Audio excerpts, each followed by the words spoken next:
नमस्कार दोस्तों, स्वागत है आप सभी का मेरे YouTube चैनल ज्ञान सिंह पर। मेरा नाम है आर्यन कुलश्रेष्ठ और मैं सॉफ्टवेयर बनाता हूँ।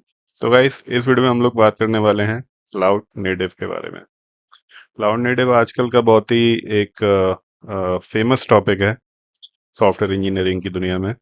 तो हम लोग आज इस वीडियो में उसी के बारे में बात करेंगे। तो चलो फिर वीडियो को शुरू करते हैं। सबसे पहले देखते हैं कि अगर क्लाउड नेटिव नहीं था तो उससे पहले क्या था। तो उससे पहले की जो अप्रोच थी वो क्या थी। मान लीजिए एक वेबसाइट है किसी होटल की। मैंने यहाँ पर ताज होटल की वेबसाइट ली हुई है, tajhotel.com। ये सिर्फ एक एग्जांपल है, this is not a real website. तो यहाँ पर एक वेबसाइट है होटल की, ठीक है। तो इस वेबसाइट पर मान लीजिए कुछ अपडेट्स करने हैं। अपडेट्स में यहाँ पर हम लोग रूम बुकिंग का अपडेट करते हैं एक, और एक बैंकेट बुकिंग का अपडेट करते हैं। अपडेट यानी कि इसमें हम लोगों को रूम बुकिंग और बैंकेट बुकिंग का फीचर ऐड करना है इस वेबसाइट में, ठीक है। तो इसके लिए हम लोग को क्या करना पड़ेगा, सबसे पहले डेवलपमेंट करना पड़ेगा, यानी कि उस फीचर को डेवलप करना पड़ेगा एग्जिस्टिंग वेबसाइट में, और इसके बाद में हम लोग को मिलेगी एक न्यूली क्रिएटेड वेबसाइट, ठीक है, या वेब एप्लीकेशन। और इस वेब एप्लीकेशन को हम लोग फिर क्या करेंगे, डिप्लॉय करेंगे। डिप्लॉय करेंगे कहाँ पर, हमारे ऑन प्रेमिसेस सर्वर पर। और ऑन प्रेमिसेस सर्वर हमारा ताज होटल में ही रखा हुआ है, यानी कि होटल में ही रखा होगा। बिकॉज ऑन प्रेमिसेस सर्वर्स वो सर्वर्स होते हैं जो कि प्रेमिसेस में ही रखे होते हैं, ठीक है। तो इसलिए हम लोग उनको ऑन प्रेमिसेस सर्वर बोलते हैं। और ऑन प्रेमिसेस सर्वर काफी कॉस्टली होते हैं, मैनेजमेंट वगैरह काफी कॉस्टली होता है, उस सब के बारे में बाद में बात करेंगे। बट जो हमारी न्यूली क्रिएटेड वेबसाइट है हम लोग उसको ऑन प्रेमिसेस सर्वर पर डिप्लॉय करेंगे, ठीक है। फिर इसका नेक्स्ट स्टेप क्या होगा कि जो ऑन प्रेमिसेस सर्वर है उसको हमको सबसे पहले करना पड़ेगा शट डाउन। शट डाउन यानी कि पावर ऑफ नहीं, जो वेबसाइट होस्टिंग है उसको हमको शट डाउन करना पड़ेगा। मतलब जो ऑन प्रेमिसेस सर्वर है फिर किसी भी रिक्वेस्ट को इनटेक नहीं कर पाएगा, ठीक है। तो बेसिकली हम लोग ये सर्वर शट डाउन ही बोलते हैं उसको। तो सर्वर को हमको शट डाउन करना पड़ेगा। फिर हमको एक कॉम्प्लेक्स अपडेट प्रोसेस से निकलना पड़ेगा, मतलब कि उस अपडेट प्रोसेस में कोड मर्जिंग वगैरह काफी कुछ होता है, और वो बहुत कॉम्प्लेक्स है, बाय गॉड। मैंने किया हुआ है वो, बहुत कॉम्प्लेक्स चीज होती है वो। तो हमको वो कोड मर्जिंग वगैरह भी करनी पड़ेगी, ठीक है। अपडेट प्रोसेस होता है वो एक, तो वो करना पड़ेगा। फिर उसके बाद में हम लोग सर्वर को स्टार्टअप करेंगे, और तभी वो जो न्यूली क्रिएटेड वेब एप्लीकेशन है वो tajhotel.com पर होस्ट हो पाएगी, या फिर किसी भी होटल की वेबसाइट पर होस्ट हो पाएगी। तो ये था एक पुराना अप्रोच जो कि हम लोग यूज करते थे किसी भी वेब एप्लीकेशन को, किसी भी एप्लीकेशन को, किसी भी सॉफ्टवेयर को अपडेट करने के लिए, क्रिएट करने के लिए, या वेबसाइट सॉरी सर्वर पर पोस्ट करने के लिए। हम लोग ये हमारी पुरानी अप्रोच है सॉफ्टवेयर डेवलपमेंट की, आप कह सकते हैं, ठीक है। बट जो लेटेस्ट अप्रोच है, मॉडर्न अप्रोच है, वो क्या है, उसमें हम लोग क्लाउड का यूज करते हैं, ठीक है। और ये बहुत ही फास्ट अप्रोच होती है, मतलब कि डेवलपमेंट करो, अपडेट करो, और तुरंत वो प्रोडक्शन में चला जाता है, मतलब कि कस्टमर को दिखने लगता है। मतलब यहाँ आपने डेवलपमेंट किया, वहाँ वो कस्टमर को दिखने लगता है। तो आ, ये बहुत फास्ट अपडेट प्रोसेस होता है, काफी मतलब कि इसमें जो स्टेप्स हैं वो भी काफी कम होते हैं, ठीक है। और ये बहुत सिंपल है। मतलब पिछली जो अप्रोच थी जिसमें मैंने आपको बताया, जो अपडेट प्रोसेस है, कोड मर्जिंग वगैरह होती है उसमें, इसमें ऐसा कुछ भी नहीं है। इसमें हम लोग काफी कुछ काम टूल्स के जरिए कर देते हैं, मतलब जो हमारे मॉडर्न टूल्स हैं वो हमारा काफी कुछ काम कर देते हैं इस अप्रोच में, ठीक है। हालांकि आप में से अगर कुछ इंजीनियर्स होंगे तो आप लोग ये अप्रोच यूज भी कर रहे होंगे, ठीक है, या इनमें से कुछ कुछ टूल्स आप लोग यूज भी कर रहे होंगे। तो ये होता है क्लाउड नेटिव। अब इसको एक एग्जांपल से समझता हूं मैं, सॉरी, इसको एक एग्जांपल से समझाता हूं मैं। तो मान लीजिए जो हमारी वेबसाइट थी ताज होटल की, ठीक है, उसमें हमारी कुछ 5 सर्विसेज हैं।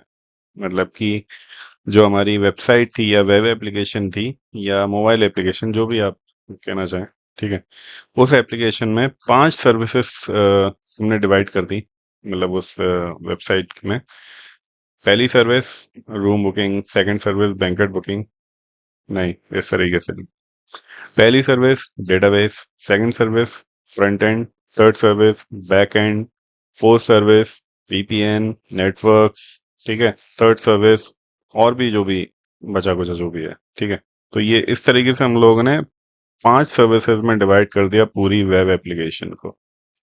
ये सर्विसेज यानी कि फीचर्स नहीं, सर्विसेज यानी कि वो सर्विसेज नहीं जो वेब एप्लीकेशन जो भी एप्लीकेशन प्रोवाइड कर रही है। सर्विसेज यानी कि वो कैटेगराइजेशन होता है सर्विसेज जिसमें कि हम लोग एप्लीकेशन को कैसे बिल्डअप कर रहे हैं, जो बिल्ड करने में जो जो उसकी कंपोनेंट्स जो यूज हो रहे हैं, उन कंपोनेंट्स के बेस पर हम लोग सर्विसेज को डिवाइड करते हैं। जैसे कि मैंने यहाँ पर डेटाबेस कहा, पहली सर्विस डेटाबेस। तो डेटाबेस एक कंपोनेंट है जो कि एप्लीकेशन में यूज होता है, इंपॉर्टेंट कंपोनेंट है। तो इस तरीके से हम लोग सर्विसेज को डिवाइड करते हैं, ठीक है। तो मान लीजिए ये 5 सर्विसेज में डिवाइड कर दिया मैंने पूरी एप्लीकेशन को, front end back and database और वीपीएन जो भी आप कहना चाहें, ठीक है। या फिर कभी कभी हम लोग फीचर्स के बेस पर भी डिवाइड कर देते हैं। मान लीजिए फ्रंट एंड बैक एंड हो गया, है ना, डेटाबेस हो गया। फिर उसके बाद में मान लीजिए हम लोगों ने कस्टमर मैनेजमेंट का पूरा एक सर्विस बना दिया, ठीक है। या फिर हमने स्टाफ मैनेजमेंट का पूरा एक सर्विस बना दिया, एम्प्लॉय मैनेजमेंट करके। तो इस तरीके से भी हम लोग सर्विसेज को डिवाइड, जो कि काफी बड़े बड़े फीचर्स होते हैं, अपने आप में एक एप्लीकेशन होते हैं। तो वो भी हम लोग इस तरीके से भी हम लोग सर्विसेज को डिवाइड कर देते हैं। तो हमने सर्विसेज में डिवाइड कर दिया होटल की वेबसाइट को। अब मान लीजिए हमें किन्हीं 2 सर्विस में अपडेट करना है। यहाँ पर सर्विस 2 सर्विस 4 में हम लोगों को अपडेट करना है, कुछ भी अपडेट करना होगा, ठीक है। तो क्या होगा कि मान लीजिए होटल की वेबसाइट है और इसमें सब सर्विसेज में अपडेट आया है, सर्विस 2 सर्विस 4 में हमको अपडेट करना है। डेवलपमेंट किया हमने, डेवलपमेंट करने के बाद में हमारे पास न्यूली क्रिएटेड सर्विसेज आ गई, अपडेटेड सर्विसेज आ गई, सर्विस 2 सर्विस 4। फिर हमने उस सर्विस 2 सर्विस 4 के कोड को पुश किया। मोस्ट ऑफ द टाइम हर एक सर्विस का कोड एक सेपरेट रिपॉजिटरी में हम लोग पुश करते हैं, ठीक है। सेपरेट रिपॉजिटरी हम लोग को पुश करते हैं और कोड को पुश हमने किया CI/CD टूल्स पर। CI/CD टूल्स यानी कि गिटहब या फिर डॉकर, जो भी आप CI/CD टूल्स यूज करते हैं, ठीक है। तो हमने CI/CD टूल्स पर अपना कोड, अपडेटेड कोड पुश किया सर्विस 2 सर्विस 4 का। और फिर उस CI/CD टूल्स से हमारा जो आर्टिफैक्ट्री है, उसने उसके इमेजेस बना दिए, ठीक है ना। अब आर्टिफैक्ट्री क्या होता है, आर्टिफैक्ट्री मैं एक सेपरेट वीडियो में बताऊंगा, बट फिलहाल के लिए ये समझिए आर्टिफैक्ट्री एक ऐसा टूल है जो कि आप CI/CD टूल्स पर, अगर आप CI/CD टूल्स नहीं, यहाँ पर मैं गिटहब बोलूंगा, गिटहब पर आप जैसे कि कोड अपडेट करते हैं तो आर्टिफैक्ट्री क्या करता है, उस अपडेटेड कोड की एक इमेज बना देता है ऑन द स्पॉट, ठीक है। तो ये आर्टिफैक्ट्री का काम होता है, ठीक है, बेसिक मैंने बताया। और फिर ये आर्टिफैक्ट्री से हम लोग का जो सर्वर है वो ऑटोमेटिक अपडेट ले लेगा, मतलब कि उस पर इमेज, लेटेस्ट इमेज आएगी तो सर्वर लेटेस्ट इमेज को अपने कंटेनर्स में डिप्लॉय कर लेगा, ठीक है। अगर आपको नहीं पता है ये इमेज कंटेनर्स पॉड ये सब क्या होते हैं, ये मैं नेक्स्ट वीडियो में आपको बता दूंगा ये सारी चीजें क्या होती हैं। फिलहाल आप यही समझिए कि आर्टिफैक्ट्री में इमेज क्रिएट हुई और सर्वर पर अपडेट हो गई ऑटोमेटिकली। तो ये सारा काम ऑटोमेटिक होता है, हमारा काम सिर्फ इतना था कि हमको कोड पुश करना था गिटहब पर, बाकी सारा काम अपने आप होता है, ठीक है। And you can schedule this also, मतलब आप इसको शेड्यूल भी कर सकते हैं कि मान लीजिए आपको जो है कोड आपने पुश किया तो तुरंत की तुरंत वो सर्वर पर अपडेट ना हो जाए, एक शेड्यूल्ड टाइम पर अपडेट हो, तो वो भी आप कर सकते हैं। काफी सारी चीजें इसमें कर सकते हैं, बट बेसिक बेसिक यही है कि हमको सिर्फ कोड पुश करना होता है गिटहब पर और वो ऑटोमेटिक सर्वर पर अपडेट हो जाता है। यही अप्रोच होती है क्लाउड नेटिव, ठीक है।